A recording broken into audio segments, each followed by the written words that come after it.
Los Santos begin today's live broadcast with a sobering look at the growing methamphetamine crisis gripping our local community. Once associated with rural back roads and isolated towns, meth use is now surging across cities and suburbs alike, leaving behind a trail of addiction, broken families, and overwhelmed emergency services. As you can see, I'm standing inside the downtown shelter where residents say they've seen a large increase in meth related homeless people over the past year alone. And the impact isn't just medical, it's social, economic, and deeply personal.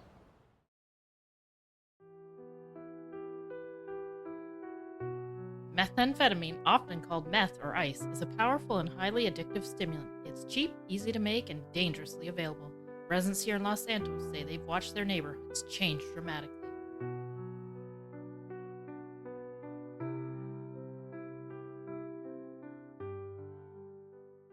I'm here with David from Stroke Masters. We're looking into the meth crisis here in Los Santos. David, what's your thoughts on the meth crisis here in Los Santos? Do you have any information on that? How you feel? Anyone affected by it? Well, no, truthfully, honestly, guys, I'd not heard about this until you guys came up and asked me about it. So, as far as the current crisis in Los Santos, I was unaware that we had already had problems with this substance.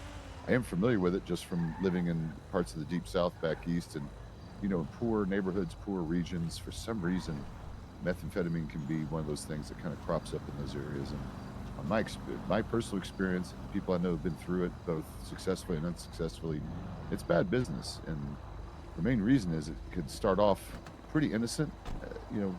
Some people at least, and let me explain, there's a whole subset of folks out there who functionally are functional addicts, basically is the best way to describe it. They are spending money on it on a daily basis.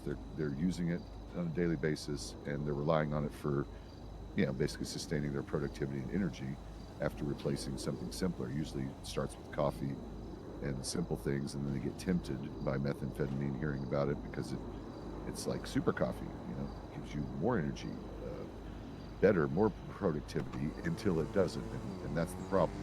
And as I understand it, talking to the doctors and medical people that know about it, very specifically why it's so addicting is it just floods the brain with tons of endorphins and serotonin, dopamine, all that stuff, and it because of that, it's just apparently that's where the euphoric effect comes from. Again, I don't know firsthand. I've never been interested in things like that, but I do. One of my a close personal friend went through the addiction. She was in it for more than 5 years with her ex-husband. Was able to get away from it. Jesus. Uh-oh. Yep. Keep going. Keep going. That was a fairly good exclamation point on the problems, but no, truthfully, it's nasty business, and it can start off innocent with people just using it to, kind of increase their productivity and give them a little more energy and sort of replace coffee. And the next thing you know, you're spending $100 a day on it and staying up most nights and sleeping every other day, or maybe only 2 or 3 hours a night. And it can consume you. And again, because it is unfortunately one of those things, especially at first, that you can kind of integrate into your daily life without it being obviously interfering. Or even, as I just mentioned a minute ago when you guys came up, sometimes it's not even people that you would run into on that stuff is not even visibly on drugs or addicted. They just act normal, maybe a little more energy than usual, which, I don't know. I've always been a high energy person because I'm ADHD brain, so that's that. I tend to have the opposite effect on things like stimulants. But yeah, that's my experience with it. It's nasty business, and I'm really saddened to hear that it's a problem in Los Santos already, because that's not fun, and I highly recommend staying away from it. Well, thank you, David, for your time here. It's been very informative. Your information you shared with us. So you've heard it here first, folks. It's not just the people living under the bridge or poor Jerry at the casino wheel. It's your regular, everyday people here running Los Santos, running businesses, walking the streets. Maybe even some of our police or EMS have a little trouble with the meth crisis here in Los Santos. Let's hope not. After several attempts to communicate with LSPD, officials are claiming that there is no such crisis at hand. They have even went as far to say that drugs of all kinds are simply not an issue here in Los Santos. Is this a simple case of denial to keep the squeaky clean image of Los Santos, or a deeper cover-up to conceal what is hiding beneath the streets of LS? An unnamed source has confirmed that Weasel News, in fact, There are several types of drugs that have been manufactured and distributed right under LSPD's noses.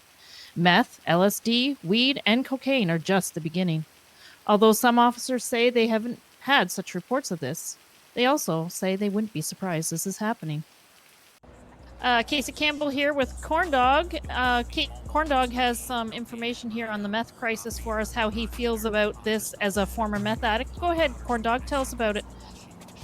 Yeah, the meth situation down here on the south side, it ain't good, man. I got hooked on that shit at a young age. I was out folding all over the freaking place. I could be seen at the senior bones all the time begging for money. It was just not a good look. I was in a really, really rough place. It's very easy to get down here. There's lots of shootings, lots of gun violence, all revolving around the drugs. And it ain't no good, man. It ain't no good.